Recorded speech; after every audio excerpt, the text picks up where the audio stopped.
안녕하세요. 네. 자리는 없는데 앞자리는 꼭 비워놓더라고요.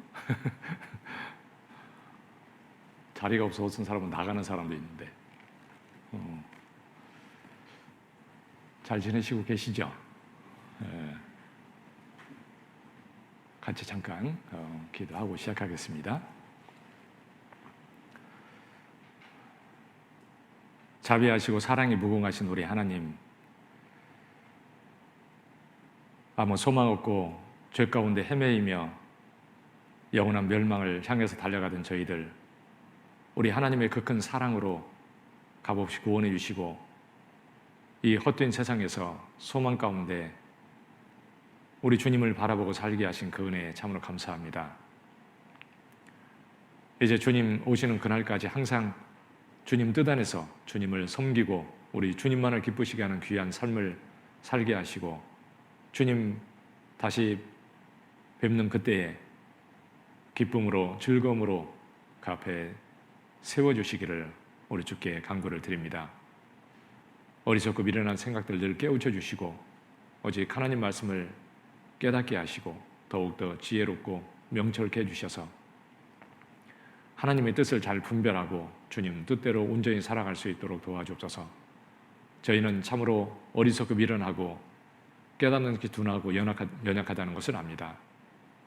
우리 주님께서 더욱더 온전케 변화시켜 주시고 주님을 위해 살아가는 데 부족함이 없도록 더욱 합당한 은혜로 채워주시기를 우리 주께 간구를 드립니다. 귀한 복음을 저에게 맡겨주시고 복음을 위해서 살게 하신 우리 하나님, 저희가 어느 곳에서 무엇을 하든지 더욱 복음에 합당하게 살아가고 복음에 참여되어서 쓰임받는 귀한 삶이 될 수 있도록 우리 하나님 도와주시옵소서. 특별히 저희 가족 중에 아직 구원받지 못한 잃어진 영혼들, 우리 하나님께서 참으로 불쌍히 여겨주시고 저희 기도를 들어주시고 속히 구원받게 해주시기를 우리 주님께 간구를 드립니다. 코로나에서 여러 가지 어려운 일들이 있지만 이 가운데서 저희의 할 일을 정말 충성되이 다할 수 있도록 하나님 도와주시고 또 코로나 속히 끝나게 해주셔서 주님을 위해 살아가는 데 부족함이 없도록 더욱 은혜 베풀어 주시기를 우리 주께 간구를 드립니다. 멀리 해외에서 어려움 가운데 복음을 위해서 수고하는 성리사님들과 그 가족들 주께서 늘 지켜주시고 주님의 일을 하는데 부족함이 없도록 모든 합당한 은혜로 채워주시고 주님 능력으로 함께해 주시기를 주께 간구를 드립니다. 저희 중에 여러 가지 병 중에 또 시험 중에 어려움 가운데 있는 형제 자매님들, 우리 하나님께서 참으로 붙들어 주시고 또 주님을 믿고 의지하며 승리할 수 있게 해주시고 또 온전하게 회복시켜 주셔서 우리 주님을 위해 살아가는 데 부족함이 없도록 우리 하나님 은혜를 베풀어 주시옵소서. 7월 19일부터 있을 또 학예 수양에 저희가 최선을 다해서 잘 준비할 수 있게 해주시고 참으로 많은 영혼들 말씀 앞에 인도되어서 또 말씀을 듣고 구원받는 귀한 역사 이루어 주시기를 우리 주께 간구를 드립니다. 특별히 저희 가족들과 가까운 사람들에게 복음을 전할 수 있는 귀한 시간이 되게 해주시고 저희가 간절히 기도하고 최선을 다해서 준비하고 복음을 전할 수 있도록 하나님 도와주시옵소서. 오늘도 또 주님 안에서 함께 말씀을 배우며 교제케 하시고 인도하신 하나님 감사합니다. 모든 시간 주님이 또 인도하셔서 저희 각 사람에게 필요한 것들 또 채워주시고 더욱 주를 위해 살아갈 수 있도록 은혜 베풀어 주시옵소서. 함께하지 못한 형제 자매님들 또 어느 곳에 있든지 주께 늘 지켜주시고 우리 하나님 뜻 안에 살아갈 수 있도록 도와주시옵소서. 연약한 지체들 우리 하나님께서 붙들어 주시고 한 사람도 이 거룩한 무리 가운데서 실종치 않도록 지켜주시기를 우리 주님께 간구를 드립니다. 모든 시간 주님 손길에 부탁드리며 우리를 구원해 주신 고마우신 예수님의 이름으로 기도드렸습니다. 아멘. 역대상 같이 보겠습니다. 역대상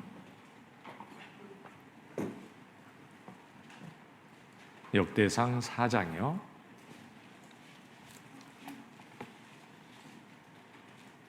역대상 4장 9절 10절 보겠습니다. 역대상 4장 9절 10절.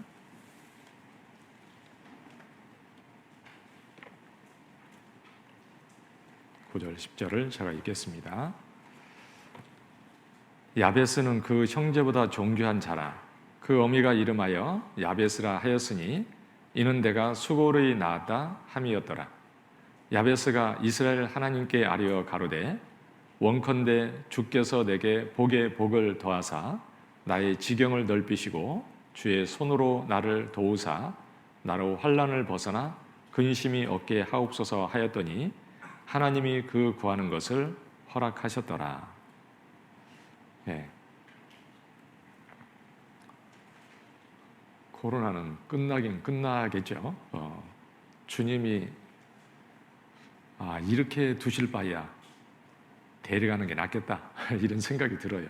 그리스인이 복음 안전하려면 가야지 뭐 그렇잖아요. 더 이상 있을 이유가 하나도 없어요. 그러니까 주님이 그리스인들을 복음 전하기 위해서 이 땅에 두셨기 때문에 아마 복음 전하는 기회를 주시든지 아마 주님이 데려가시든지 둘 중에 하나를 하실 거라고 생각이 됩니다. 그래서 주님이 하시면 이것이 끝날 것이고 그리고 그렇지 않으면 주님이 오시든지 뭐 하시겠죠.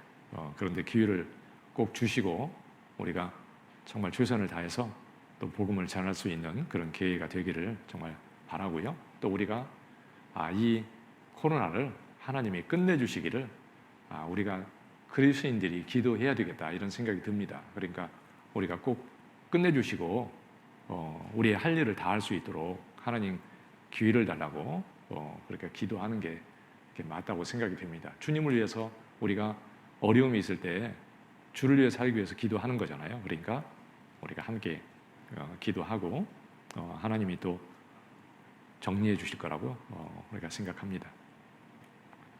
이제 오늘 7월달 성경 읽기표 오늘 받으셨죠? 이제 6월 말이면 신약은 다 끝납니다. 이제 7월달부터 다시 시작이 돼요.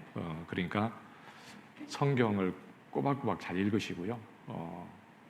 혹시 우리 상반기 때 잘 못 읽으셨으면 후반에는 안 빼놓고 하루도 빼놓지 않고 꾸준하게 잘 읽겠다 이런 마음을 가지고 이렇게 한번 마음을 정하고요. 새로운 마음으로 다시 시작하는 마음으로 또 이제 7월 달부터 이렇게 읽기를 바래요. 전에 7월 달 거 받아서 어떤 분이 그러더라고요. 아니 잘못 나왔어요. 마태복음이 또 있네요. 그러는데 그게 아니고 다시 시작하는 거예요. 신약은. 그러니까 오해 마시고 새로운 마음으로 이렇게 잘 읽으시기 바라고요.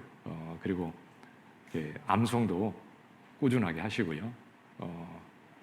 이 우리 주보에 나오는 암송은 이제 같이 암송을 이렇게 하자고 해서 같이 하는 거고요.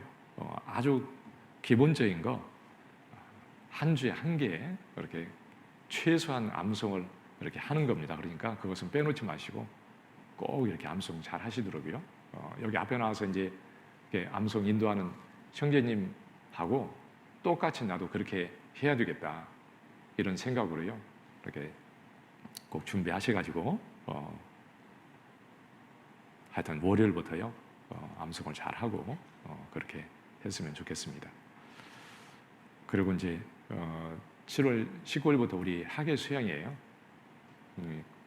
이게 수양관에서 우리가 학예 수양이 해야 되는데 이제 그렇지 못해가지고 이제 온라인으로 하니까 이건 이제 우리가 또 이렇게 마음이 이렇게 느슨해지고 뭐 학예 수양이 같지 않고 막 이래가지고 이제 생각을 우리가 너무 작게 이렇게 생각할 수 있는데 그게 아니고 하나님의 일이고 복음을 위한 거기 때문에 참으로 귀하게 생각하고 거기에 의미를 두고 우리가 마음을 모아서 최선을 다해서 복음을 전할 수 있는 그런 게 이제 돼야 된다고 생각합니다. 귀한 거잖아요, 그러죠? 세상이 어려움이 있어서 우리가 복음을 전할 때 제약을 받지만 그러나 하는 일이 정말 너무 귀한 거예요. 그러니까 최선을 다해서 우리 마음을 이렇게 모으고 함께 복음을 이렇게 전할 수 있는 우리가 만나서 학교 수행을 하는 것처럼 우리 마음은 정말 그렇게 한번 해보자 이런 마음을 가지고요 꼭 마음을 모아서 우리 구역별로 일단 기도 부탁한 사람들을 같이 이렇게 기도하면서 하여튼 마음을 모아서 최대한 교회당에 어떻게든지 모시고 와서 말씀을 듣게 하고, 안 되면 뭐 온라인이라도 들을 수 있도록 하고 해서 어떻게든지 꼭 전도할 수 있는 기회를 만들어 보시고, 그리고 개인적으로 멀리 있는 분도 전도할 수 있잖아요. 그러죠? 하교수양에는 멀리 있는 분들 이렇게 해서 데리고 가잖아요. 그런데 이제 그렇게 하지는 못한다 할지라도 뭐 필요하면 내가 그곳에 가가지고 모시고 교회로 갈 수도 있고, 그렇지 못하면 온라인이라도 이렇게 들을 수 있도록 보내가지고 또 듣게 하고, 그래서 모든 형제자매님들이 기도 부탁을 다 올리시고, 한 분 이상 이렇게 꼭 기도 부탁을 다 올리시고요, 기도하면서 이렇게 준비를 해서 꼭 인도할 수 있도록 해보셔요. 그냥 잊지 마시고 기도 부탁도 꼭 하시고 꼭 준비하고, 나라는 사람도 하나님의 자녀고 교회 가운데 지금 복음을 전하기 위해서 나도 살고 있는 게 맞잖아요. 그렇죠? 그러니까 복음을 전하는데 나도 합력해서 나도 전해야 되니까 꼭 그렇게 하시기 바랍니다. 저도 어제 저희 자매하고 교제했어요. 우리도 하계수양일을 집안에서 좀 준비해야 되겠다. 그래서 가족끼리 교제를 하면서 서로 기도하면서 이렇게 전도할 사람들을 준비를 좀 하고 이렇게 해야 되겠다. 이렇게 이제 교제를 했습니다. 우리 집에 또 한 사람 있는데 하여튼간 셋이 교제하면서 잘 준비하려고 그래요. 여러분도 일단은 가정에서도 한번 교제하면서 이렇게 준비해 보시고, 이렇게 구역별로 또 이렇게 마음을 모아서 준비하고, 교회적으로도 꼭 이번에는 한 사람이 빼놓지 않고 꼭 한 사람 인도하겠다는 마음 가지고 우리가 모아서 꼭 그렇게 했으면 좋겠습니다. 그리고 하려고 하면 틀림없이 할 수 있어요. 우리가 작년에도 뭐 굉장히 많은 사람들을 수백 명을 인도했어요. 그런데 이번에도 이렇게 어떻게 하든지 말씀 앞에 꼭 한 사람 이상은 내가 듣게 하겠다, 이런 마음을 가지고 준비해서 꼭 그렇게 이제 했으면 참 좋겠습니다. 꼭 잘 준비해 봅시다. 아셨죠? 예. 오늘은 이제 역대상 4장에 있는 야베스 기도에 대해서 한번 이제 같이 배워보려고 하는데, 역대상을 읽고 있는데 어떻게 생각하면, 아니 뭐 열왕기에서 뭐 왕들 얘기 뭐 하더니만 또 역대상에 또 하네 이렇게 얘기할 수도 있고요. 그런데 이제 내용이 틀린 거죠. 우리 이제 그 사무엘 왕의 사울 왕이 이제 세워지고, 그때부터 이렇게 이제 그 이스라엘의 왕에 의해서 이스라엘이 이제 다스려지잖아요. 그런데 사무엘 상에는 사무엘의 이제 처음에 사무엘에 대한 얘기가 나오고, 그 다음에 사무엘상 9장에서 이스라엘 백성들이 왕을 세워달라고 하니까 하나님이 사울 왕을 세워줬어요. 그리고 나서 사울이 하나님 앞에 잘못함으로 패해지고, 하나님과 마음이 합한 자 다윗을 하나님이 기름을 부어서 왕을 삼았습니다. 그래서 사무엘상 15장에 보면 사울이 불순종한 얘기가 나오고, 사울이 그래서 버림을 당한다 이렇게 얘기하고 있잖아요. 그리고 이제 그 다윗이 왕이 돼가지고 이제 그 이스라엘을 다스리죠. 그래서 사무엘 하는 대부분 이제 다윗 왕의 얘기예요. 그리고 이제 열왕기 상에서는 솔로몬이 왕이 되어서 이제 솔로몬이 다스리는 시대가 이렇게 있는데, 그래서 열왕기상 11장까지는 솔로몬에 대한 얘기가 나오고, 그 다음에는 그 이후에는 이제 솔로몬 이후에 이스라엘이 불순종함으로 말미암아 북쪽 이스라엘하고 남쪽 유다로 나눠져요. 그래서 여로보암과 르호보암으로 인해서 이제 이스라엘이 이렇게 두 쪽이 나잖아요. 그래서 그 이후에 이제 열왕기상 12장부터는 이스라엘의 그 북쪽 이스라엘하고 남쪽 유다의 그 역사가 그 왕들이 쭉 나오잖아요. 그래서 좀 정신이 없어요. 막 북쪽 얘기하다가 남쪽 얘기하다가 막 이게 섞여 있으니까 정신이 없죠. 이 왕은 도대체 북쪽 이스라엘 왕이야, 남쪽 유다 왕이야 이건? 그러죠. 그냥 읽으면 뭐가 뭔지 알기가 어려울 정도로 좀 막 뒤섞여서 나오니까 좀 이해하기가 어렵죠. 그런데 아무튼 그 북쪽 이스라엘과 남쪽 유다의 역사가 같이 섞여서 왕들의 얘기가 이렇게 나와요. 그래서 이제 열왕기 하로 이스라엘의 그 바벨론을 끌려가고 이스라엘의 그 역사가 이제 거기까지 이렇게 기록이 돼 있죠. 그리고 나서 이제 역대상이 또 나오는데, 이제 역대상에는 열왕기상하고 역대상하고는요 관점 자체가 틀려요. 열왕기상하는 왕들의 중심으로 이렇게 관점이 왕의 중심이에요. 그래서 모든 왕들이 이렇게 쭉 나오죠. 역대상에는 모든 왕이 다 나오는 게 아니에요. 관점이 성전에 있어요. 그 예수님과 연결되는 족보와 성전에 이렇게 관점이 맞춰져 있기 때문에 굉장히 중요하죠. 이제 역대상에 보면 그래서 처음에는 족보가 쭉 나옵니다. 아담부터 시작해서 족보가 쫙 나와요. 그리고 아브라함으로 해서 이스라엘 역사가 시작이 됐고, 그리고 이제 이스라엘 역사가 쭉 나오는데 왕들의 족보가 나오고, 그리고 역대상 9장에 보면 사울의 족보가 잠깐 이제 사울의 족보를 기록하고 나온 다음에 11장부터는 이제 다윗의 이야기가 나옵니다. 그러니까 역대상은 거의 앞에 있는 족보를 빼놓고는 다 다윗 얘기, 다윗을 중심으로 되어 있습니다.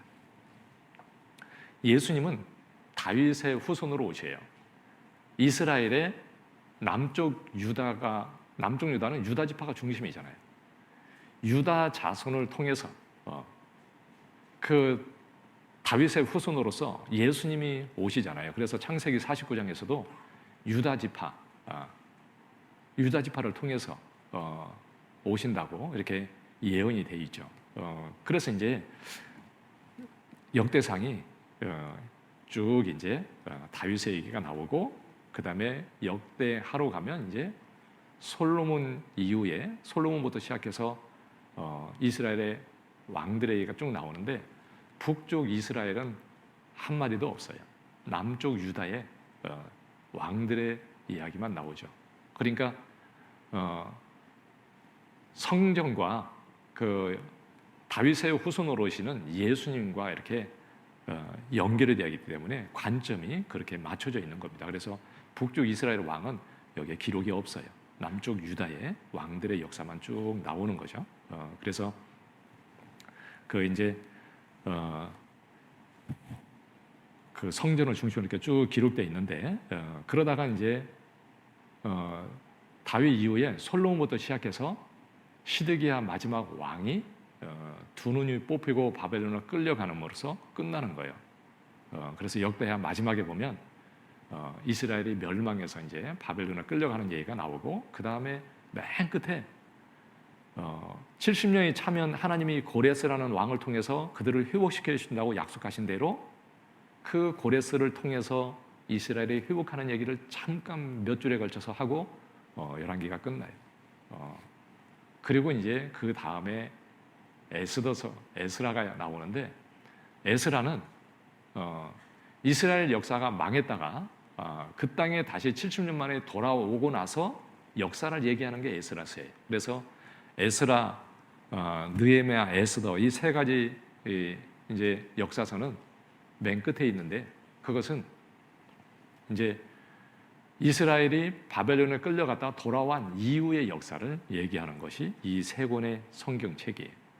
그래서 에스라에서는 이제 초반에는 수룹바벨에 의해서 이스라엘 사람들이 돌아와 가지고 성전을 짓는 얘기가 나와요. 성전 건축이 나오고, 이스라엘 그 에스라 후반에는 그 다음에 2차로 다시 이스라엘 백성들이 바벨론에서 돌아오는데, 그때는 돌아올 때는 그 에스라가 이스라엘 백성들을 데리고 돌아와서 그때는 성전을 건축하는 것이 아니라 이스라엘 백성들의 신앙을 회복시키기 위해서 그 학사 에스라가 율법을 가르치고 이스라엘 백성들의 신앙을 회복시키는, 그들의 신앙을 세우는 얘기가 이렇게 쭉 나오는 거예요.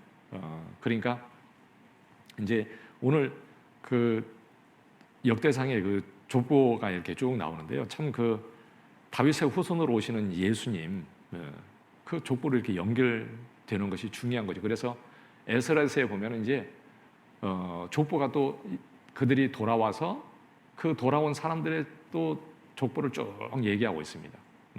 그리고 마태복음 1장에 아브라함과 다윗의 자손 예수 그리스도의 세계라 그러면서 족보가 나옵니다. 마태복음 1장에. 그 족보는 우리에게는 굉장히 딱딱하고 어렵기만 하고 그렇게 느껴지겠지만 이스라엘 사람에게는 굉장히 의미가 있는 거예요. 자기들의 족보잖아요. 그러죠?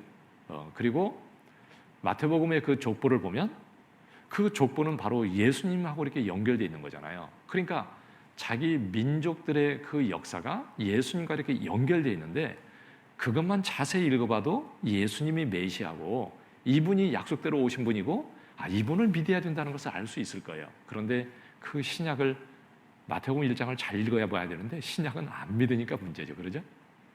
그 족보가 그래서 나오는데 아브라함과 다윗의 자손 예수 그리스도의 세계라. 그래서 족보가 쭉 나오죠.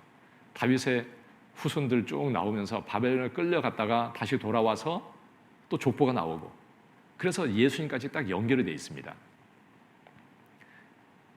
그 족보가 중요한데 우리는 그 족보 속에 예수님의 이후에 이제 그 구원받고 하나님의 자녀 속에 들어가는 하나님의 자녀가 되었고 이제 그 족보에 참여된 자가 되었잖아요.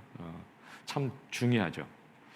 그 역대상은 이스라엘 백성들이 그 땅에 다시 돌아왔을 때 상황이 뭐 좋은 상황이 아니잖아요. 성전을 지을 때도 많은 어려움이 있었습니다. 사는 것도 힘들고 많은 회방자도 있고 힘들고 어려움이 많이 있었을 거예요.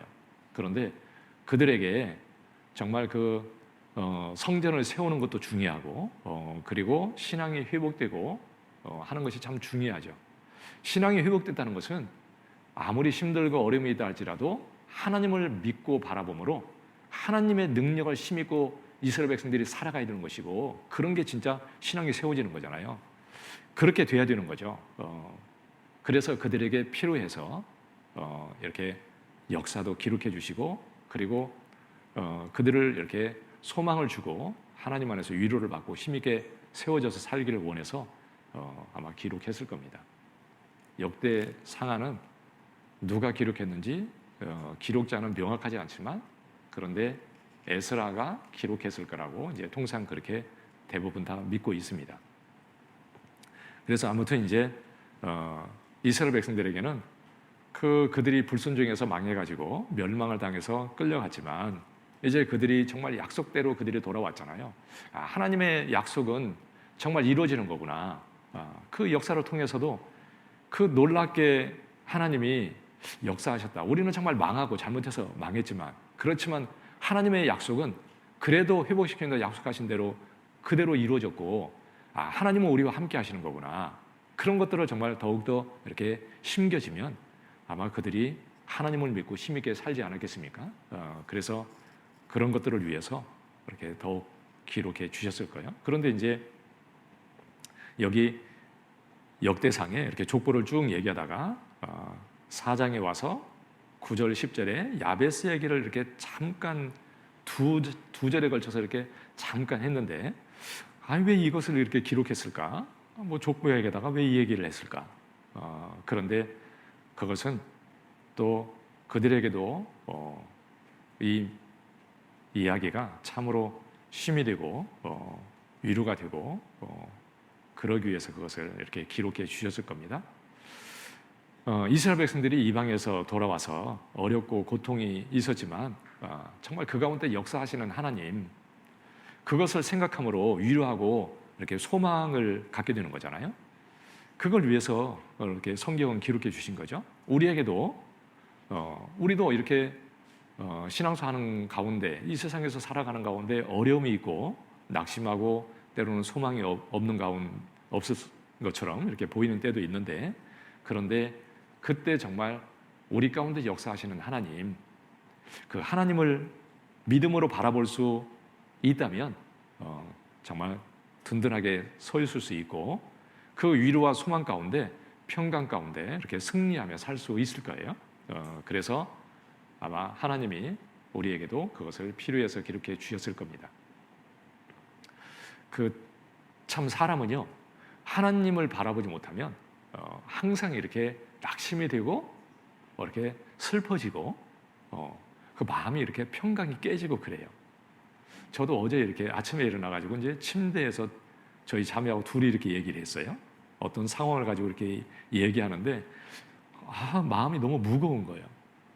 슬프고 무겁고 그런데 그러다가 이제 이렇게 하나님 생각을 이제 하는 거죠. 하나님 생각을 하니까 그리고 하나님 생각을 하고 말씀을 이렇게 생각하니까 지금까지 인도하신 하나님이 너무 감사하고 그리고 그 마음에 그 불안하고 낙심이 되고 그 정말 인간적으로 걱정이 되고 하는 마음들이요 싹 사라지더라고요. 그리고 마음의 평강이 딱 왔어요. 그래서 제가 오늘도 이렇게 평강 가운데 말씀을 전하게 된 거죠. 하나님이 해주셨죠. 만약에 인간적인 생각을 계속 가지고 있었으면 아마 어제 하루 종일 불편하고 힘들고 그랬을 거예요. 그런데 그런 마음은 잠깐이었고 사라져버렸거든요. 역시 하나님은 우리의 마음에 평강과 위로와 힘을 주시는 분이고요. 항상 그 상태를 유지하고 살기를 진짜 원하실 거예요. 그 야베스의 삶을 통해서 우리에게 이렇게 위로와 힘을 주시기를 원하시는 하나님, 우리에게 정말 그런 시간이 되었으면 좋겠습니다. 여기 보면 9절에 보면은요, 야베스는 그 형제보다 존귀한 자라.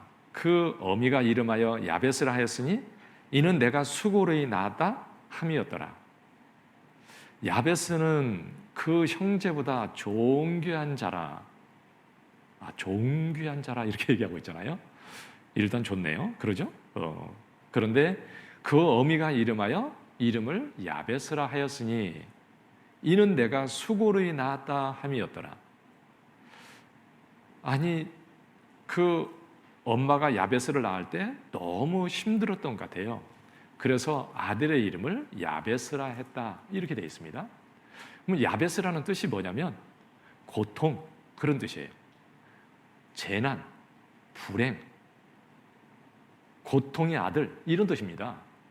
좋은 이름이에요? 안 좋은 이름이에요? 이름 별로 안 좋네, 그러죠? 박고통, 김재난, 이불행 이런 거 없잖아요, 그러죠? 이름을 이렇게 짓는 사람 어디 있겠어요? 그런데 자기 아들을 낳고 고통의 아들 이렇게 이름을 지었다고요. 왜냐하면 너무 고통 중에 아들을 낳았기 때문에 그렇게 지었어요. 아마 야베스가 태어날 때 너무 환경도 너무 힘들고 진짜 어려운 환경에 틀림없이 있었을 것 같아요. 어려운 가운데 태어난 거예요. 그리고 엄마도 아무튼 못 먹어서 그랬는지 아이를 낳을 때도 너무 힘들었어. 고통 중에 아이를 낳았어요. 그래서 이름도 그렇게 지은 거죠. 그러니까 환경을 보면 아마 야베스는 불행한 삶을 살아야 했던 그런 사람이었을 거예요. 그러죠? 왜 환경이 그랬으니까 아마 환경만 보고 살았으면 아마 불행하게 살다가 그 이름처럼 고통스럽게 살다가 고통 가운데의 삶을 아마 끝내지 않았을까 이런 생각이 듭니다. 그런데 비록 고통으로 인생이 시작되었지만 그는 고통 가운데 살 수밖에 없는 그런 인생이었지만 그는 존귀한 자가 되었다 이렇게 되어 있잖아요. 너무 놀라운 거죠. 그 이름과는 그의 삶하고는 너무 반대로 되어 있는 거잖아요. 그는 참으로 존귀한 자다. 형제보다 존귀한 자라. 그러니까 누구보다도 존귀한 자다 이렇게 얘기하고 있는 거예요. 아마 형제들도 존귀한 자가 되었을 텐데 그런데 그들 중에서도 더욱 존귀한 자라. 아마 더 환경 가운데서는 아마 가장 안 좋았지만 더 존귀하게 되었잖아요. 그는 하나님으로 말미암아 복을 얻고 존귀한 자가 되었다고 말하고 있는 거예요. 내가 잘해서 내 인생을 이렇게 반전했다 이렇게 얘기하고 있는 것이 아니라 나는 하나님으로 말미암아 존귀한 자가 되었다 이렇게 성경이 말하고 있는 거죠. 하나님이 보실 때 존귀한 자가 되었다 그 말입니다. 사람들이 볼 때 성공하고 훌륭하고 부러워하는 사람이 되었다 그런 의미가 아니라 하나님이 보실 때 존귀한 자가 된 거예요. 여러분, 하나님을 보실 때 존귀한 자가 참으로 진정으로 존귀한 자예요. 여러분, 세상에서 불행하게 태어나고 어려운 가운데 태어났지만 그러나 인생을 반전시켜서 역전의 용사처럼 인생을 정말 너무 성공한 사람들이 많이 있어요. 그러죠? 그래서 사람들이 야, 참 훌륭한 사람이야 이렇게 얘기하는 사람들이 많이 있는 거죠. 그런데 그런 사람들을 하나님이 존귀한 자다 그렇게 얘기하는 건 절대 아니에요. 그러죠? 그런 사람이 되라고 하나님이 얘기하는 게 아니라고요. 하나님 안에서 존귀한 자가 돼야 되는 거죠. 우리도 누구보다도 존귀한 자가 되었어요. 사실은 그것이 중요한 거예요. 너무 정말 하나님 앞에 귀한 존재가 된 거죠. 시편 16편에 보면 3절에 보면요, 땅에 있는 성도는 존귀한 자니 그랬잖아요. 나의 모든 즐거움이 저에게 있도다. 여러분, 성도는 참으로 존귀한 자다. 하나님 앞에 진짜 존귀한 자는 하나님 앞에 생명을 얻고 구원을 얻고 하나님의 자녀가 된 사람이 진짜 존귀한 자예요. 나의 모든 즐거움이 저에게 있도다. 여러분의 즐거움은 어디 있습니까? 세상에 있습니까? 아파트 값이 많이 올라서 좋아요? 어때서 즐겁습니까? 그리스도인의 즐거움은 교회에 있고 형제 자매들이 있는 것이 그것이 극히 정상적인 거예요. 진짜 존귀한 자는 존귀한 자 안에서 같이 기뻐할 수 있는 것이 그게 존귀한 자죠. 그러죠? 우리는 주님 안에서 참으로 존귀하게 되었고 그리고 성도들이 존귀하고 내가 그 안에서 참으로 즐거운 거예요. 나는 여호와 보시기에 존귀한 자라. 내 자신이 얼마나 존귀한지 그것을 아는 것이 참 중요하죠. 그러죠?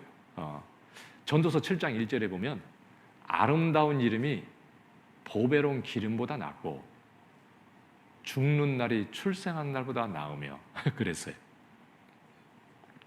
여러분, 우리는 참으로 아름다운 이름을 가지고 있어요. 그것이 중요한 거예요.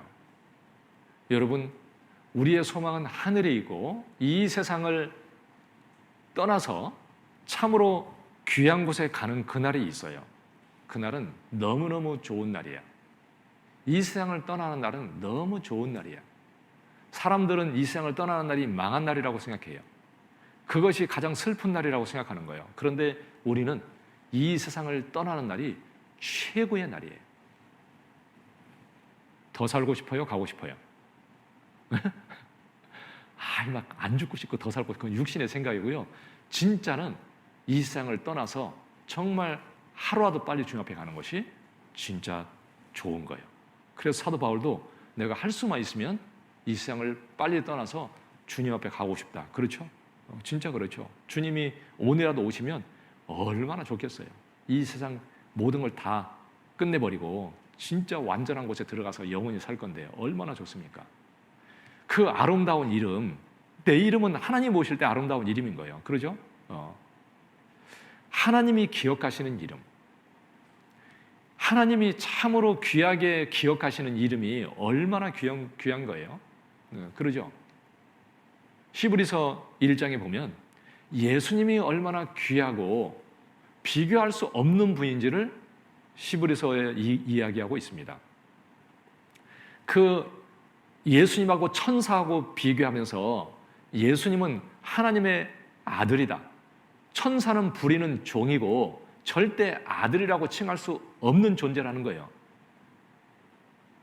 그러죠?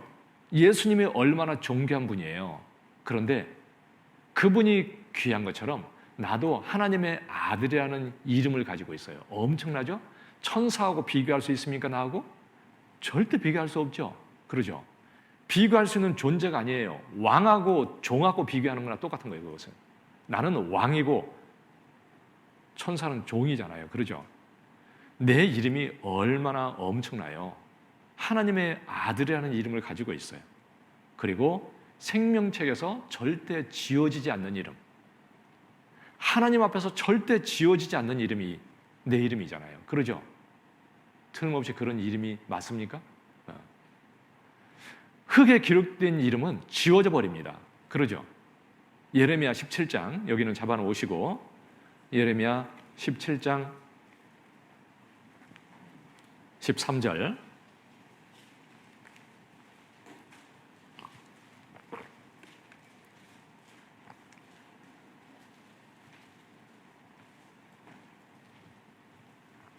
예레미야 17장 13절이요. 이스라엘의 소망이신 여호와여, 무릇 주를 버리는 자는 다 수치를 당할 것이라. 무릇 여호와를 떠나는 자는, 그 다음 같이 읽겠습니다. 흙에 기록이 되오리니 이는 생수의 근원이신 여호와를 버림이니이다. 생수의 근원 되시는 하나님을 버리는 자는 그 이름이 흙에 기록된다. 흙에 기록이 되면 어떻게 돼요? 금방 지워져 버리죠. 그러죠? 그런데 우리의 이름은 절대 지워지지 않아요. 존귀한 자의 이름이라고 기록이 됐는데 그 이름은 이름은 절대 안 지워져. 그런데 내 이름이 정말 그 생명책에 기록이 됐느냐, 그게 중요하지 않습니까? 정말 그것을 확실히 해야 돼요. 확실하게. 그것은 100번, 1000번이라도 확인해서 확실하게 하는 것이 진짜 중요한 거예요. 저는 주님 오실 때 이 가운데 있는 사람이 한 명도 남지 않기를 진짜 바라요. 정말이지. 그런데 어떤 분들은 걱정이 돼서 제가 자꾸 생각을 할 수밖에 없는 분들이 여럿이 있습니다. 그런데 얘기하고 싶은데 얘기를 못 해요. 왜냐하면 더 잘못될까 봐. 내 가족 같으면 내가 싸우더라도 얘기하고 싶은데 참 하고 싶은데 못하죠. 그런데 스스로 정말 그것을 생각해서 내가 하나님 앞에 진짜 존귀한 사람이 되어야 되는 거예요. 그게 확실해야 돼. 그 이름은 절대 지워지지 않고 그 영원한 이름인 겁니다. 그리고 주님 안에서 존귀한 이름이 되었는데, 그런데 존귀한 자 중에서도 더 존귀한 이름이 되기를 주님은 원하셔요.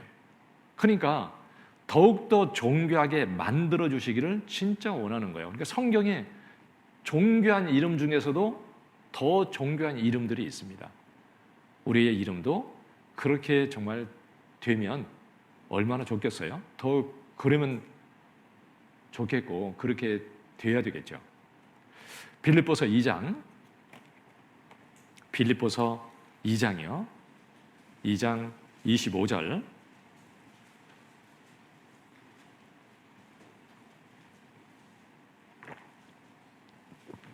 빌립보서 2장 25절이요.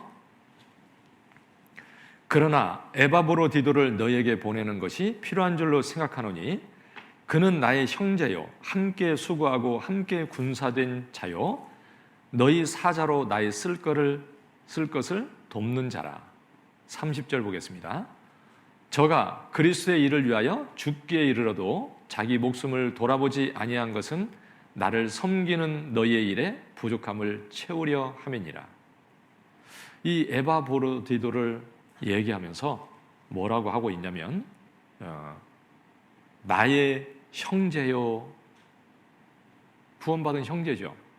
그런데 구원받은 형제지만 더 귀해서 이렇게 부르고 있는 거잖아요. 나의 형제고, 그리고 함께 수고하고 함께 군사된 자요. 사도 바울과 함께 복음을 해서 수고하는 자고 함께 군사되었다. 여러분, 군사는요 싸우는 거잖아요. 그러죠? 목숨을 걸고 싸우는 사람이 군사인 거예요. 그러죠? 그래서 30절에 보면 저가 그리스도의 일을 위하여 죽기에 이르러도 자기 목숨을 돌아보지 않고 나를 섬기는 너희의 부족함을 채우려 함이니라. 그러니까 바울과 함께 복음을 전하고 함께 수고하고 함께 그리스도의 군사가 되어서 자기 목숨이 위태한 지경에 병이 걸려서 죽게 생겼어도 그것을 돌아보지 않고 정말 그 복음을 해서 그래도 충성되이 수고했다. 그래서 그 이름이 너무 귀하다고 얘기하고 있는 거죠. 그 이름이 참으로 귀한 이름이죠. 그러죠? 어떤 이름이 되기를 원하십니까? 바울이 그렇게 귀하다고 얘기하고 있는데 바울이 볼 때 귀한 것입니까? 주님이 볼 때 귀한 거예요? 주님이 볼 때 귀한 거잖아요. 그러죠? 얼마나 주님이 보고 그 이름을 얼마나 귀하게 여기겠어요. 그러죠? 디모데전서 1장 2절에 보면 사도 바울이 디모데에게 참 아들 된 디모데에게 편지하노니 이렇게 말을 하고 있습니다. 그리고 18절에서는 내 아들 디모데야 이렇게 얘기하고 있어요. 자기 아들 아니잖아요. 그런데 얼마나 귀하면 아들처럼 생각하고 그렇게 호칭하고 부르겠어요? 참으로 귀한 이름이기 때문에, 참으로 하나님 안에서 존귀하기 때문에 바울이 그렇게 얘기하고 있는 거예요. 하나님 보시기에 참으로 그렇게 존귀한 이름인 거죠. 그러죠? 하나님이 디모데를 보면 참 그렇게 귀한 사람인 겁니다. 베드로전서 5장 13절에 보면 사도 바울이 마가에게 또 그렇게 얘기하고 있어요. 내 아들 마가도 그리하느니라. 내 아들 마가 이렇게 얘기하고 있는데 그 마가는 바울과 함께 1차 전도 여행에 같이 복음을 전하러 가다가 도중에서 돌아와 버렸어요. 왜 돌아왔을까요? 복음을 위해서 그렇게 고난을 받는 것이 견딜 수 없었어요. 자기는 그것을 참을 수 없고 결국 그냥 돌아왔어요. 너무 약했던 거죠. 그런데 그로 인해서 2차 전도 여행 때 바나바가 자기 조카 마가를 데리고 가자고 그러니까 바울은 안 된다 그랬어요. 1차 전도 여행 때 중간에 돌아갔는데 이번에도 데리고 가면 또 중간에 또 돌아가든지 잘못돼 버리면 복음을 전하는데 아예 문제가 생기고 더 이렇게 방해가 되기 때문에 안 된다. 그래서 바나바하고 바울이 심히 다투어서 갈라섰다. 그렇게 돼 있어요. 그 마가로 인해서 그렇게 됐잖아요. 그런데 그 마가가 그러고 나서 성경에서 이름이 사라진 게 아니라 그런데 그는 다시 하나님께 회개하고 돌이켜서 정말 잘 살았던 거죠. 그래서 마가복음을 기록했잖아요. 얼마나 하나님 앞에 귀하게 쓰임 받았습니까? 베드로가 그러니까 그 마가라는 이름이 너무너무 귀한 거예요. 그래서 내 아들 마가라고 이렇게 얘기하고 있는 거죠. 그러니까 그 이름이 정말 그 귀한 이름인데 잘못될 뻔했지만 참으로 하나님 앞에 다시 귀한 이름이 된 거예요. 우리도 주님 만날 때는 참으로 귀한 이름으로서 우리가 주님을 만나야 돼요. 지금까지 어떻게 살았든지 우리는 참으로 주님 만날 때 주님이 내 이름도 참으로 그렇게 귀하게 여기는 이름이 되어서 주님을 만나서 진짜 복을 받아야 되는 거죠. 그러지 않겠습니까? 요한 3서 1장 4절. 요한 3서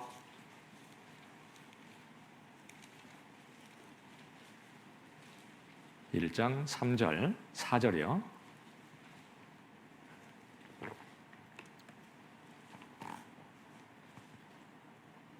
요한 3서 1장 4절. 내가 내 자녀들이 진리 안에서 행한다함을 듣는 것보다 더 즐거움이 없도다. 내 자녀들이 진리 안에서 행한다함을 듣는 것보다 더 즐거움이 없도다. 주님이 말씀하셔도 이렇게 말씀할 거예요. 내 하나님도 내 자녀들이 진리 안에서 행하는 것을 듣는 것보다 나에게 더 즐거움이 없다. 이렇게 얘기할 겁니다. 부모들은 자녀들이 구원받은 자녀들이 주님 안에서 잘 사는 것보다 더 즐거움이 없죠. 그러죠? 반대로 가장 슬플 때가 언제냐면 가족들이 구원 안 받을 때 그리고 또 신앙생활 안 할 때 그때가 가장 슬퍼요. 괴롭죠. 그러죠?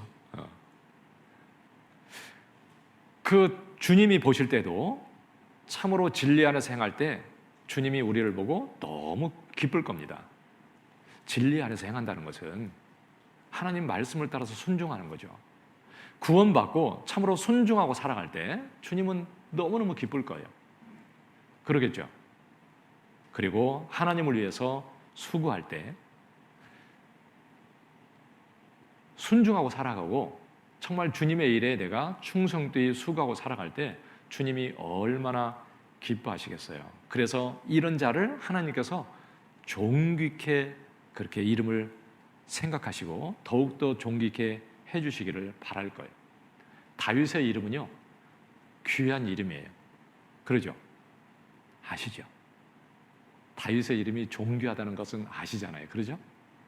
그 이름처럼 우리도 그렇게 되면 얼마나 좋을까?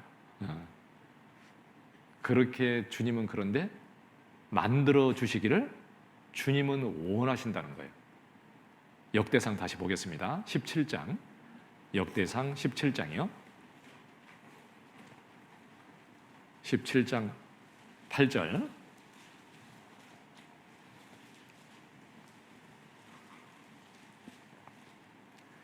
역대상 17장 8절.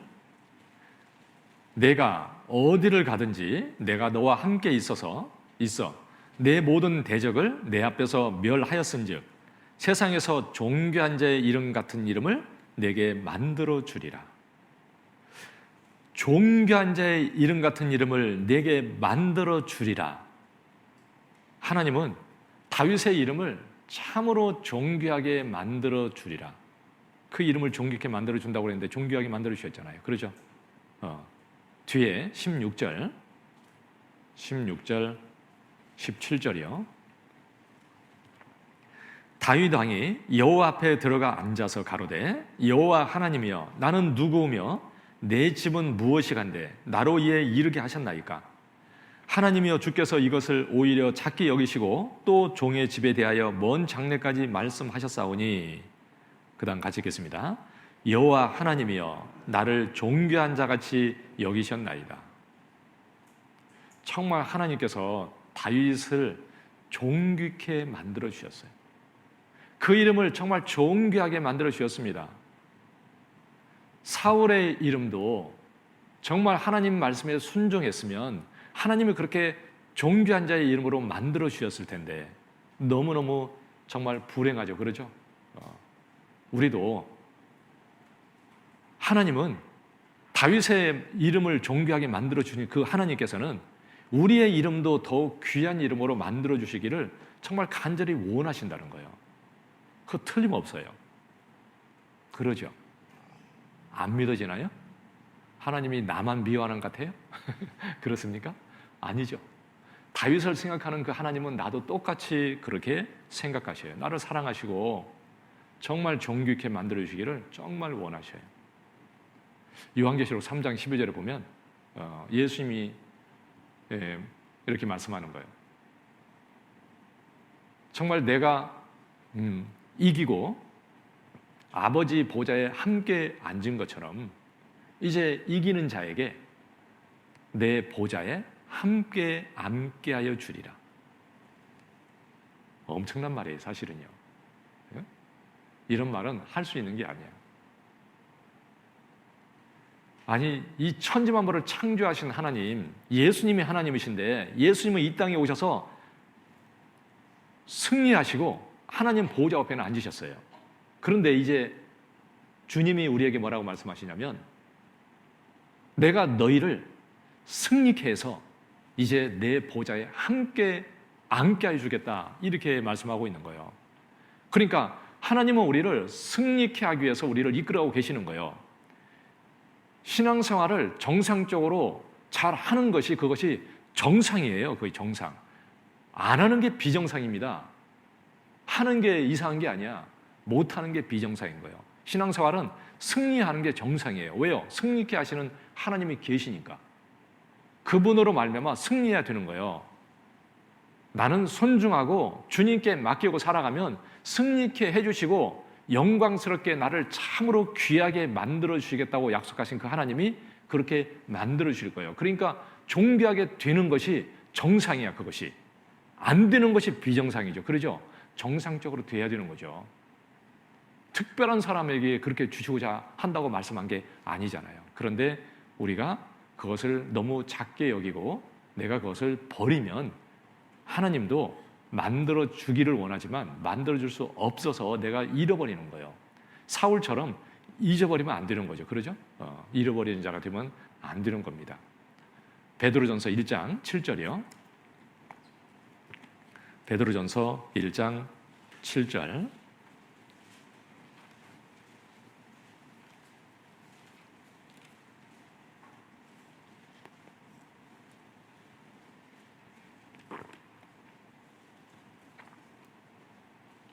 (1장 7절)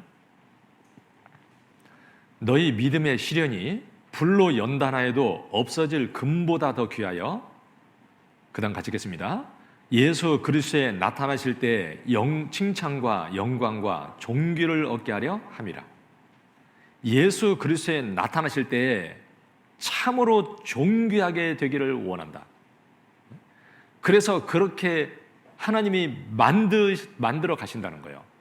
그렇게 만들어 주시기 위해서 우리를 지금도 이끌고 계시겠다는 거예요.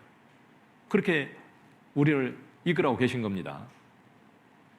그래서 때로는 믿음의 시련이 있고 힘든 일도 있지만, 그러나 하나님은 우리를 존귀하게 만들어주는 그것이 목적이에요. 목적은 따로 있어. 그러죠? 주님 오시는 그때에 참으로 존귀한 자로 세워주시기를 간절히 원하기 때문에 우리도 존귀한 자가 되기를 우리도 원해야 되잖아요. 그러죠? 구하라, 찾으라, 두드려라. 그 찾는 자가 찾고 두드리는 자에게 열리고 구하는 자에게 주신다. 그렇게 돼 있잖아요. 그러니까 어떤 사람에게 하나님을 주시냐면 구해야 돼요. 찾아야 된다고요. 여러분, 주님은 나를 그토록 정말 존귀하게 만들어주기를 정말 원하는데, 나도 그것을 구해야 그것이 내 것이 되는 거죠. 야베스는 그것을 구한 거예요. 참으로 존귀한 자가 된 거예요. 나도 구해야 되는 거죠. 그러죠? 그래서 그는 그 형제 중에서도 존귀한 자다. 그렇게 얘기하고 있는데, 우리도 참으로 주님 안에서 그렇게 존귀한 자가 되어야 될 겁니다. 그리고 야베스는 그 고통의 환경이 있었지만 그는 참으로 존귀한 자가 되었고, 그리고 평안이 있고 기쁨이 있고 주님 안에서 참으로 즐거워하고 그렇게 살았을 겁니다. 슬픔 가운데 원망하고 낙심하고 그렇게 살았으면 여기다 이렇게 기록해줘가지고 이스라엘 백성들이 힘있게 사는 게 아니라 힘을 빼버릴 텐데, 그럴 수는 없는 거잖아요. 그러죠? 그러니까 그는 고통 가운데서 하나님 안에서 참으로 귀하게 살고 그리고 소망 중에 기뻐하고 살았을 거예요. 그래서 고통 가운데서 하나님 안에서 이렇게 좋은 것으로 바뀌는 겁니다. 그러니까 고통이라는 것도 하나님 안에서는 희망과 기쁨이 되는 거예요. 모든 사람이 그런 거예요. 모든 하나님 안에 들어오는 자는 고통이 바뀌어서 참으로 기쁨이 되는 거예요. 그러죠? 세상에서 힘들고 정말 어려움이 있어서 그것 때문에 마음이 너무 힘들고 어려웠는데, 그런데 그것 때문에 하나님 안에 들어와서 정말 귀한 걸 얻고 복을 얻는 사람들이 많이 있는 거죠. 우리도 그렇게 됐잖아요. 그러죠? 아버지가 재벌이어가지고 오렌지족이라도 됐으면 여기 왔겠어요? 안 왔지. 그러죠? 그러니까 힘들고 어려움이 있었지만, 그러나 우리는 하나님 안에 들어옴으로 참으로 기쁘게 된 거예요. 믿는 자에게는 정말 그렇게 되는 거예요. 시편 30편이요. 시편 30편.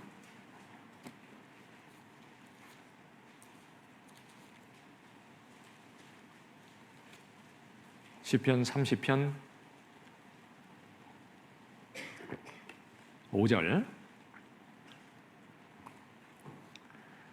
그 노염은 잠깐이요 그 은총은 평생이로다. 저녁에는 울음이 기숙할지라도 아침에는 기쁨이 오리로다. 노염은 잠깐이요, 그러니까 고통은 잠깐이지만 그러나 은총은 평생이로다. 그러니까 하나님은요, 우리에게 잠깐의 고통을 주지만 그걸 통해서 참으로 귀한 평강을, 그것을 내게 영원한 것을 누릴 수 있도록 해주시잖아요. 구원받으면 이 땅의 삶도 진짜 평강 가운데 살아요. 평강 가운데 못 사는 게 이상한 거예요. 평강이 없다면 그것은 삶을 잘못 살고 있는 것이지 하나님이 평강을 안 주신 게 아니에요. 내가 버리고 사는 거예요. 그것은요. 불행한 삶이죠. 그러죠? 그래서 노염은 잠깐이지만 은총은 평생이다.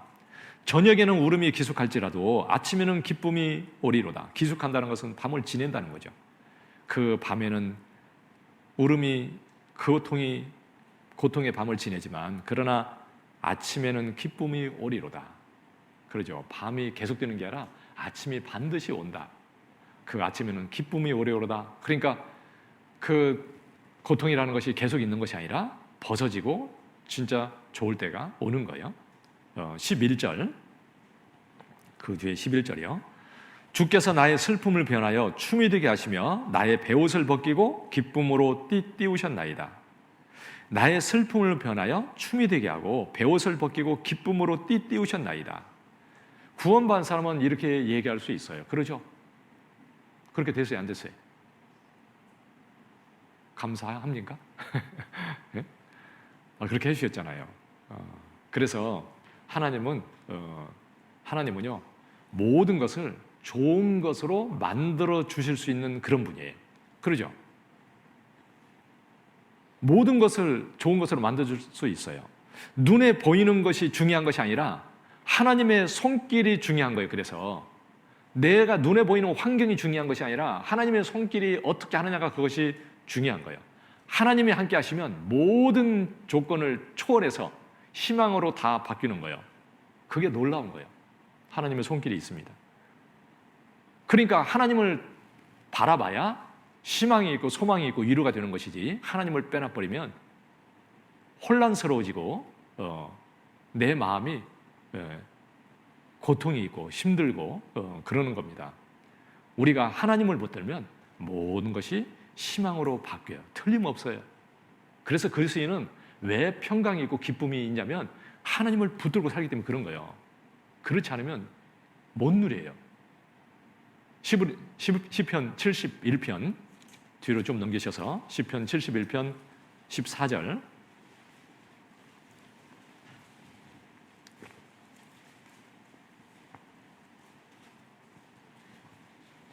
14절 15절이요. 나는 항상 소망을 품고 주를 더욱더욱 찬송하리이다. 내가 측량할 수 없는 주의 의와 구원을 내 입으로 종일 전하리이다. 나는 항상 소망을 품고 주를 더욱더욱 찬송하리이다. 하나님을 찬송하는 이유가 뭐냐면 항상 소망을 가지고 살 수 있도록 해주시니까. 그래서 나는 그분으로 인해서 나는 항상 소망을 가질 수 있고 그래서 감사하고 기쁘고 살고 하나님이 그렇게 해주시기 때문에 나는 하나님을 찬양하고 그렇게 살겠습니다. 그래서 우리는 어떤 환경에서든지 하나님을 바라보고 힘을 얻고요. 그리고 하나님을 찬양해야 돼요. 기쁘고 감사하면서 찬양해야 돼요. 왜? 그렇게 만들어 주시니까. 다윗이요. 블레셋에 이렇게 이제 사울이 죽이려고 하니까 도망가서 거기서 사는데 사무엘상 30장에 보면 그가 이제 블레셋하고 이스라엘하고 전쟁을 갈 때 거기 가다가 블레셋 그 신하들이 다윗이 가면 안 된다 그래가지고 이제 돌아가라고 그랬죠.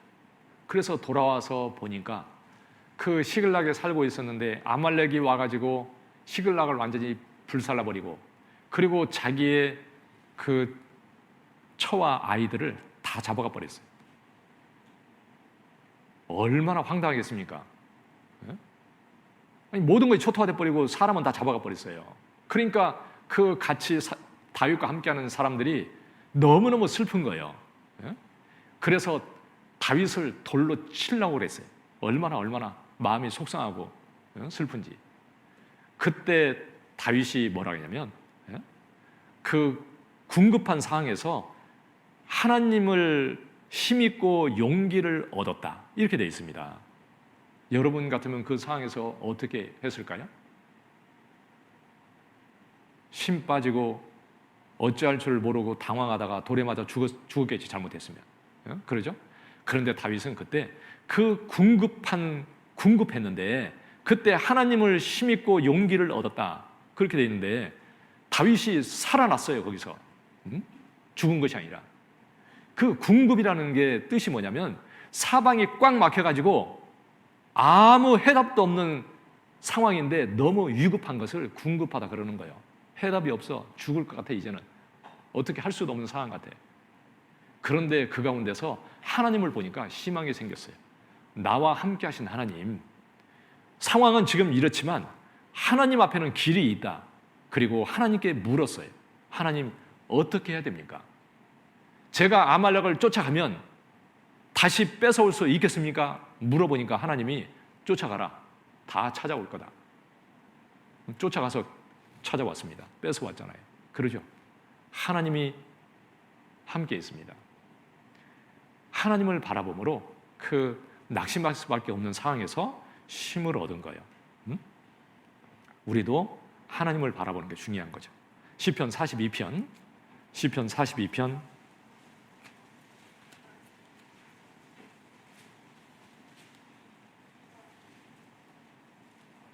11절, 시편 42편 11절. 내 영혼아, 내가 어찌하여 낭망하며 어찌하여 내 속에서 불안하여 하는고? 너는 하나님을 바라라. 나는 내 얼굴을 도우시는 내 하나님을 오히려 찬송하리로다. 나의 하나님, 내가 나의 하나님을 찬송하리로다. 그분은 나를 도우시는 분이고 나를 항상 지키시고 사방이 꽉 막혔을 때에도 죽을 것 같은 환경에서도 항상 길을 열으시고 그 손길로 나를 건지시고 하나님께서 찬양을 받으시는 분인데 나는 그분을 바라봅니다. 우리도 항상 그래야 되잖아요. 그러죠? 우리는 하나님을 바라보는 자가 이렇게 되어야 되는 거예요. 그런데 우리는 때로는 믿음이 약하고 부족해서 그리고 잘 안 될 때가 있는 거예요. 주님 바라봐야 되는데 어떤 상황이 오면 막 요동하고 힘들고 어렵고 그렇다고 계속 코 빠지고 앉아있으면 안 되고요. 그런데 말씀을 붙들고 묵상하고 기도하고 내 부족한 거 하나님 도와달라고 기도하고 나 이 가운데서 주님을 정말 바라보고 내가 힘을 얻고 승리케 해달라고 더 기도하고 더 말씀 붙들고 묵상하고 해야 되잖아요. 그러면 하나님은 반드시 승리케 해주실 거예요. 그 가운데서 내 마음을 평강을 주시고 하나님이 승리케 해주실 겁니다. 자기를 보고 환경을 보지 않고 하나님을 바라봐야 되죠. 그럴 때 하나님은 우리의 삶도 이렇게 바꿔주셔요. 그러죠.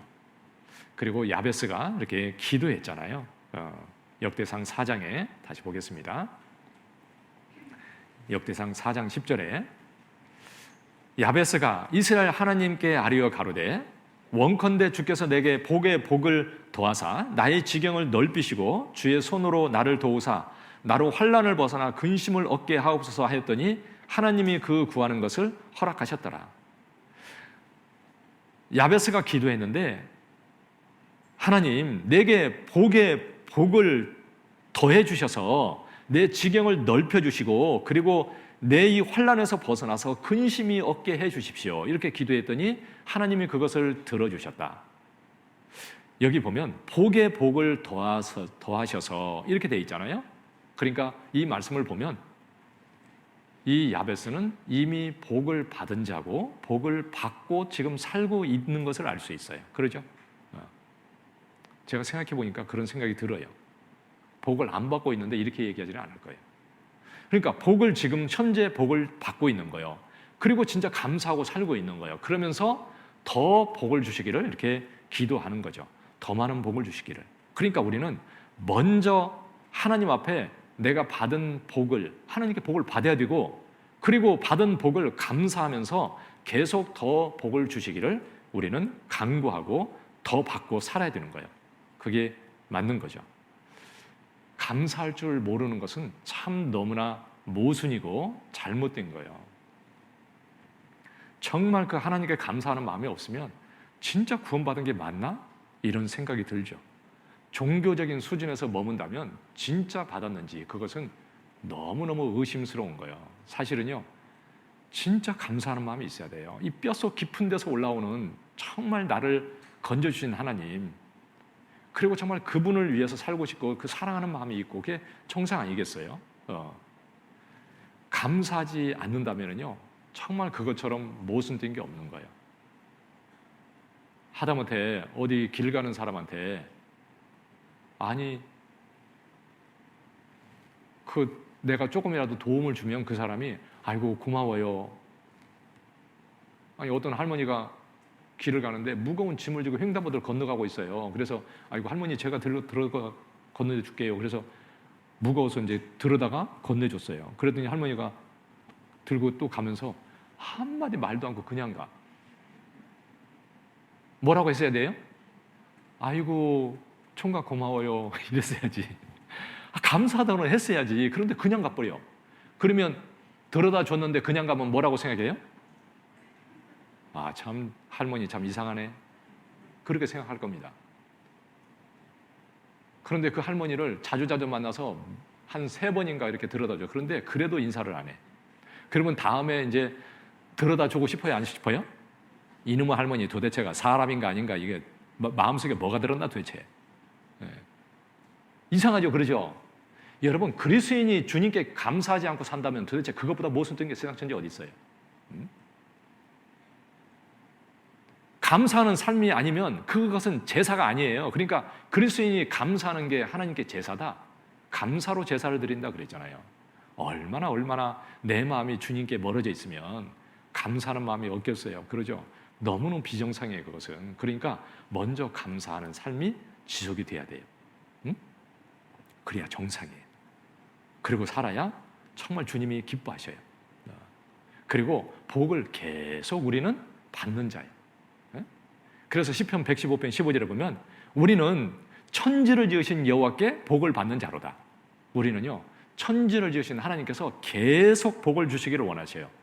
그래서 우리는 계속 받고 계속 감사하고 그리고 사는 게 아주 정상적인 거예요. 시편 18편이요. 시편 18편 49절.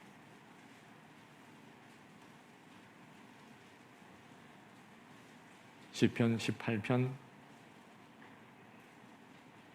49절 50절 보겠습니다. 49절 50절. 여호와여, 이러므로 내가 열방 중에 주께 감사하며 주의 이름을 찬송하리이다. 여호와께서 그 왕에게 큰 구원을 주시며 기름 부음 받은 자에게 인자를 베푸시며 영영토록 다윗과 그 후손에게로다. 하나님은 우리를 구원해 주셨고 계속 사랑과 은혜를 베풀어 주시고 영영토록 그렇게 해 주실 거예요. 그런 하나님이잖아요. 그러니까 나는 그분께 감사하고 그분을 찬양하고 그렇게 계속 살아야죠. 그래서 우리는 감사가 지속이 돼야 돼요. 골로새서 4장 2절에 감사로 제사를 드리는 자가 나를 영화롭게 한다. 감사로 제사를 드리는 것이고 그 사람이 하나님께 영광을 돌리는 것이다. 내가 간증을 할 때에도 간증을 하면 듣는 사람들이 하나님께 영광을 돌려야 그게 간증이에요. 간증을 들으면 간지러우면 간증이 아니에요, 그것은. 그렇죠? 간지러우면 안 돼.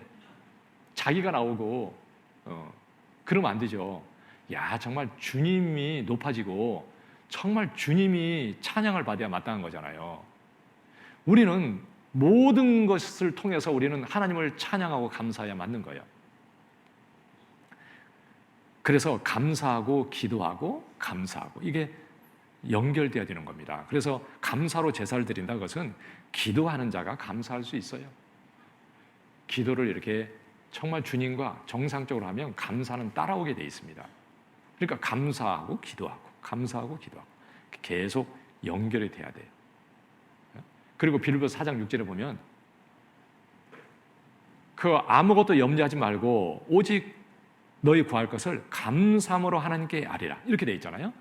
기도도 감사함으로 하라 그랬는데 감사함으로 한다는 것은 지금까지 기도에 응답하시고 나에게 복을 주시고 인도해 주신 하나님께 감사를 해야 맞는 거죠.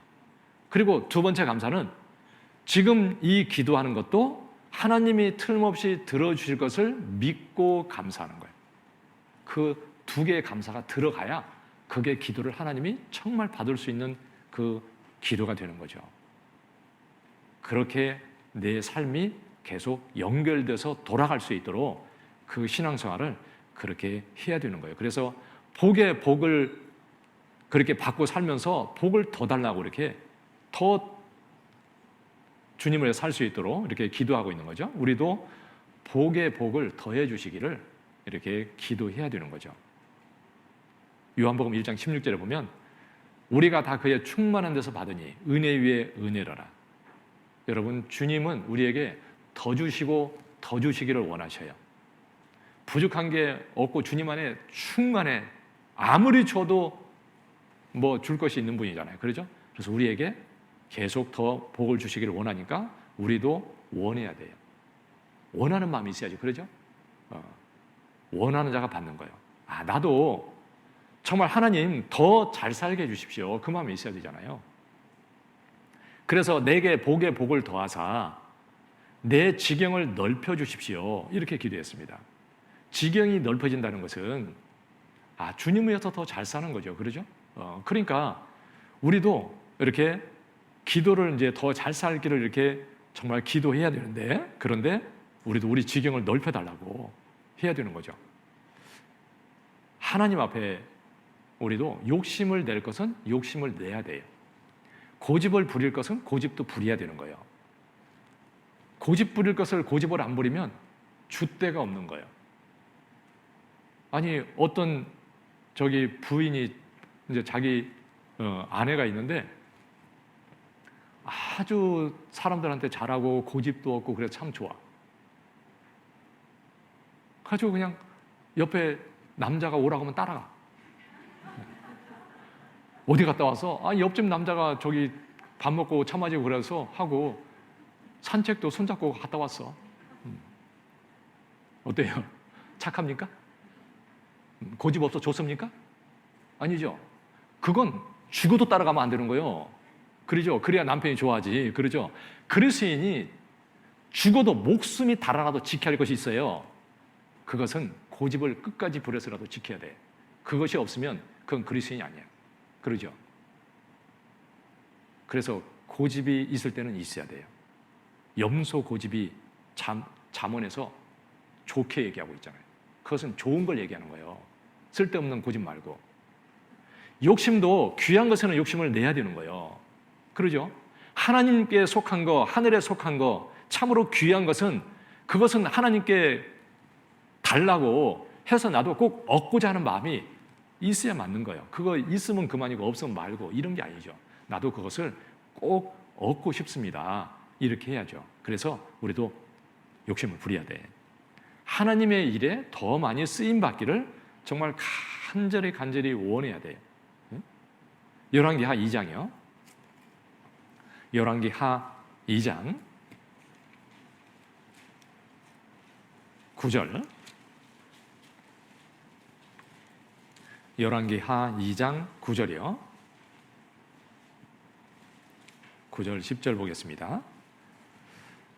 건너매 엘리야가 엘리사에게 이르되 나를 내게서 취하시기 전에 내가 내게 어떻게 할 것을 구하라. 엘리사가 가로되 당신의 영감이 갑절이나 내게 있기를 구하나이다. 가로되 내가 어려운 일을 구하는도다. 그러나 나를 내게서 취하시는 것을 내가 보면 그 일이 내게 이루려니와 그렇지 않으면 이루지 아니하리라 하고. 엘리사가 엘리야를 끝까지 따라갑니다.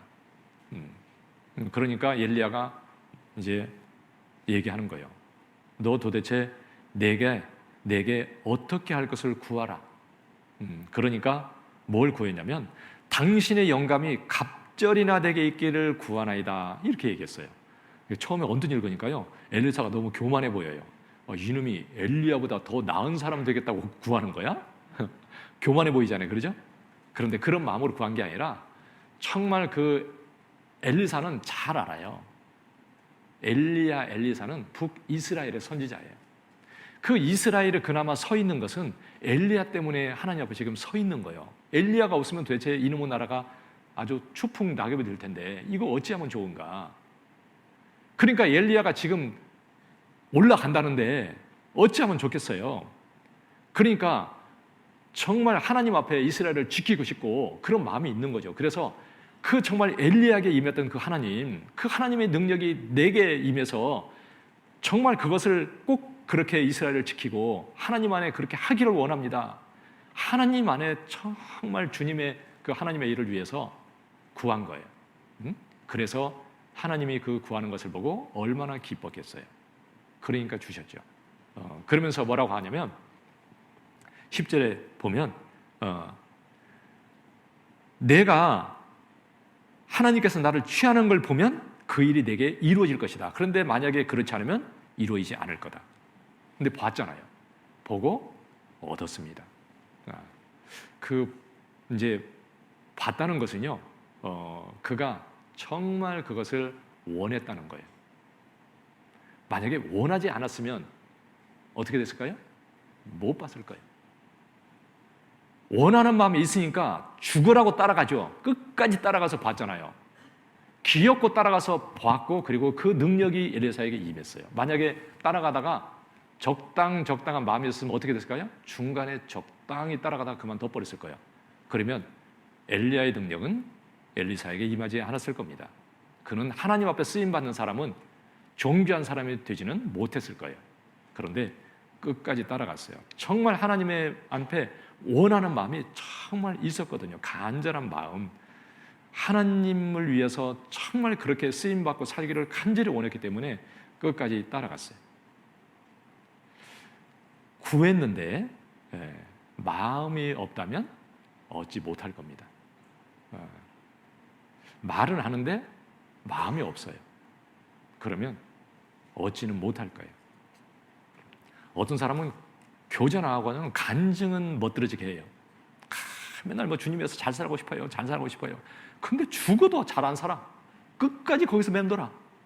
어떻게 된 거예요? 그건 입에 붙은 말이야. 원하는 마음이 진짜 없어요. 진짜 원하는 마음이 있었으면 하나님의 계백 천지라도 하나님의 능력으로 벌써 했어요. 그럼 하나님의 거짓말합니까? 하나님의 능력이 없습니까? 절대 아니죠. 본인이 원치 않는 거예요. 왜 무리 가운데 있으면서 말씀을 그렇게 해도 구원을 못 받습니까? 원하는 마음이 없어요. 원치 않아. 그 귀한 것이 뭔지를 그것을 얻으려고 해야 되는데 원하지 않아. 그것보다 세상 것이 더 좋아. 세상 것을 구하는 거예요. 그러니까 하나님도 어떻게 할 수가 없어. 야, 그 귀한 걸 구해야 되는데 정말 내가 그걸 원해야 되는데 원치를 않으니까 못 받는 거잖아요. 요아스 왕이 이제 마음이 이렇게 부족했잖아요. 열왕기하에 보면은요, 이제 엘리사가 죽게 생겼어요. 그러니까 요아스 왕이 보니까 걱정이 되는 거예요. 그러니까 이제 그 아람이 쳐들어오고 힘들고 잘못하면 뭐 망하게 생겼고 죽게 생겼으니까 걱정하는 거잖아요. 그러니까 엘리사가 그러면 왕은 살을 취해서 창문을 열고 쏘십시오. 쐈잖아요. 그리고 살을 취하소서. 그리고 땅을 치세요. 그랬더니 땅을 3번을 친 거 딱 그쳤어요. 그러니까 선지자가 화를 냈습니다.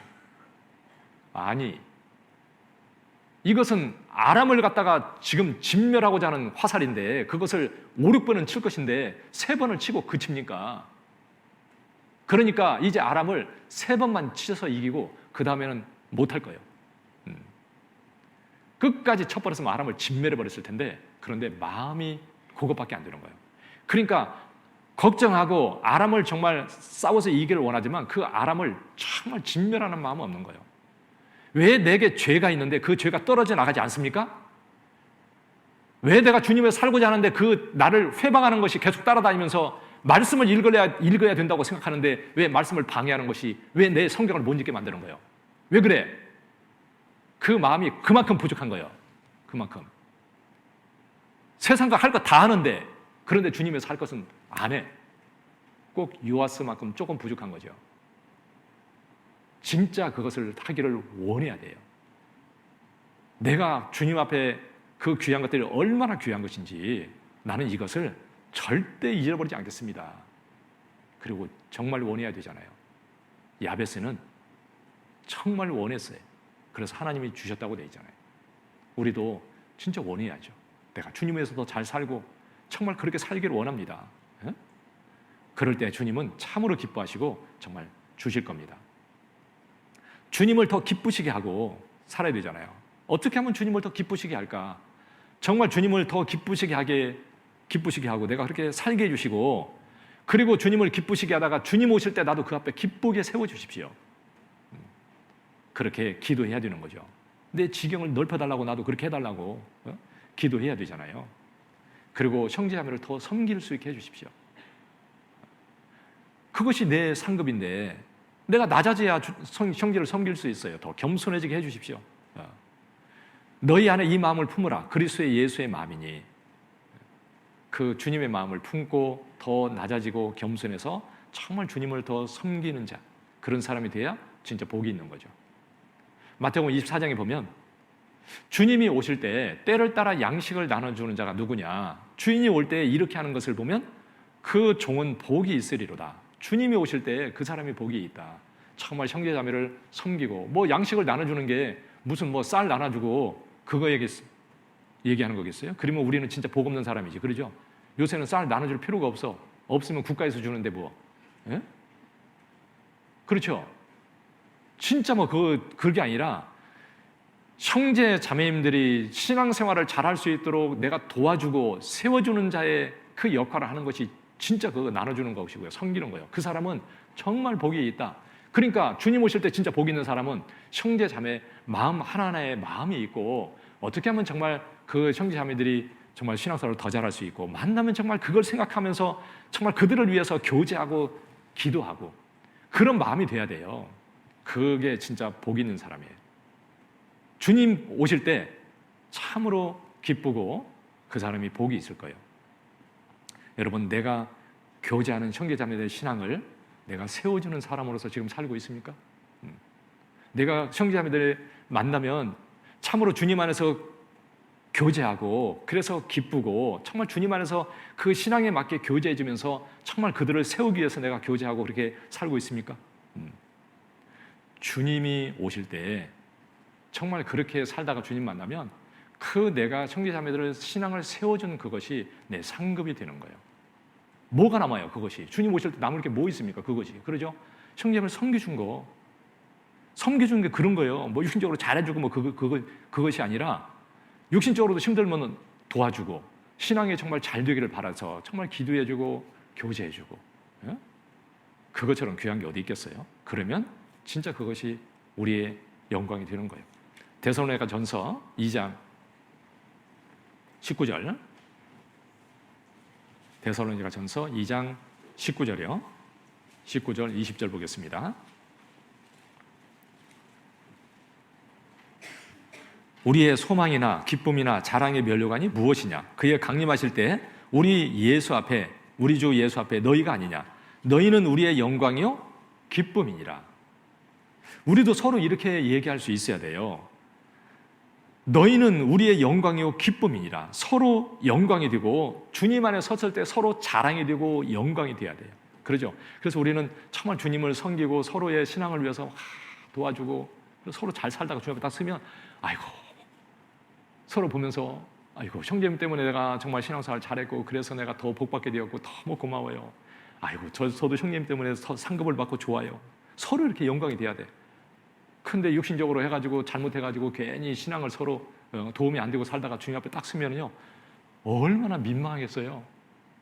아유, 진짜 그 앞에 서로 서가지고 민망해서 볼 수가 없을 겁니다. 세상에서는 아무리 좋다고 살았지만 주님 앞에 서서 진짜 주님 안에서 칭찬받을 게 아니면, 주님 안에서 섬긴 것이 아니라면 얼마나 민망하겠어요. 진짜 민망할 거예요. 여러분, 주님 앞에 같이 섰을 때 만나서 교제하는 형제들이 주님 앞에서 서로 영광이 되고 참으로 기쁨이 들지, 내가 그렇게 살고 있는지, 형제 자매들을 내가 어떻게 대하고 어떻게 하고 있는지 깊이 생각해보면 내 신앙도 정확히 알 수 있을 거예요. 너무 중요하지 않습니까? 나는 정말 형제 자매들의 신앙을 정말 세워주고 내 상급이 되게 그렇게 살고 있는지, 하나님 정말 내가 그렇게 섬기는 자로서 삶을 더 살게 해주십시오. 앞으로 남은 삶을 더 그렇게 해주십시오. 그렇게 정말 기도해야 되잖아요. 야베스처럼 내 지경을 넓혀달라고, 내 더 그렇게 살게 해달라고, 그리고 내 삶을 더 변화시켜 주시고 더 잘 살게 해주십시오. 그리고 더 많은 영혼을 건지게 해달라고. 사도 바울이 내가 스스로 종이 된 것은 더 많은 사람을, 영혼을 건지기 위해서다, 그렇게 얘기했는데, 우리도 더 많은 영혼을 건지게 해달라고, 내 가족뿐만 아니라 정말 더 많은 영혼들을 건질 수 있도록, 내가 더 복음을 전하는 일에 더 참여해서 쓰임받을 수 있도록 하나님 꼭 내 삶을 그렇게 살게 해주십시오. 간절히 기도해야 되잖아요. 그러죠?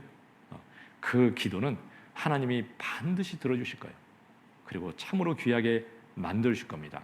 그리고 나로 환난을 벗어나서 근심이 없게 하옵소서, 이렇게 기도했는데, 우리도 어렵고 힘들 때 우리는 주님 믿고 정말 그 기도할 때 하나님은 나에게 평강을 주실 거예요. 그분은 나에게 평강 주시기를 원하셔요. 그러죠? 민수기 6장에 보면 우리에게 복을 주시기를 원하시고, 우리를 지키시고, 그리고 은혜 주시고 평강 주시기를 원하노라. 민수기 6장 22절부터 있는데요. 집에 가서 한번 꼭 찾아보세요. 정말 그 귀한 말씀이죠. 그래서 주님은 우리에게 평강 주셔요.